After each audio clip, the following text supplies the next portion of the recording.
हे काय सारखं-सारखं बाहेरचे इडली वडा वगैरे खात असतेस? कधीतरी घरी पण बनवत जा.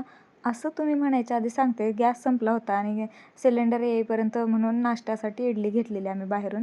तर इथं ना मोगऱ्याचं झाड आहे. इतके छान फुलं आलेले.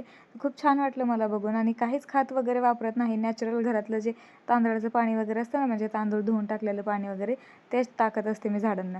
तर इथं ना मी साडी काय घालायची हा विचार करत होते. नंतर एक सिंपल अशी साडी निवडली. तर साडी पण सिंपल आणि मेकअप पण खूप सिंपल ठेवणार होते मी. तर अचानक असे रेडी वगैरे होऊन जाणार कुठे आहे, तर एका ऑफिसचं उद्घाटन आहे, ऑफिसची पूजा आहे, तिकडे जाते. तर कुठलं ऑफिस, काय ऑफिस ते तुम्हाला आता पुढे कळेलच. तर खूप सिंपल असा मेकअप केलेला आहे, सिंपल अशी साडी आणि नॉर्मल साधासा मेकअप करून मी निघालेली आहे. रेनकोट वगैरे सोबत घेऊन जावं लागतं बरं का आता. पण रेनकोटची पण एक मजा आहे, तुम्हाला शेवटच्या म्हणजे व्हिडिओच्या ब्लॉगच्या शेवटी समजेलच. तर इथं ना मी शोधत होते की ऑफिस कुठे कुठे, ॲड्रेस मला सापडत नव्हता. शेवटी सापडला. एक 5-10 मिनटं मी त्याला शोधलं.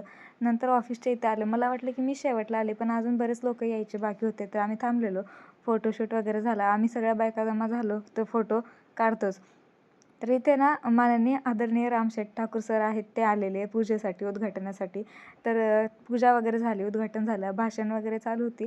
तर तिथं ना मला एक छोटीशी माझी सबस्क्रायबर भेटली. तिला विचारत होते, मी तिला बोलले, की सहज बोलत होते, की "तू मला ओळखतेस का?" तर ती मला सांगत होती, की "हो, मी तुमचे व्लॉग बघत असते."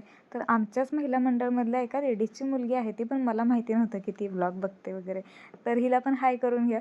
तर इथं ना पूजा वगैरे झाल्याच्यानंतर मी लगेच घरी आले, कारण घरी थोडेसे कामं होते आणि निघाले त्यावेळेस काहीच पाऊस नव्हता. पण अर्ध्या वाटेत आलेला इतका जोराचा अचानक पाऊस आला, की रेनकोट घेऊन जाऊन सुद्धा मी भिजले आणि असं हे माझ्यासोबत नेहमी होतं.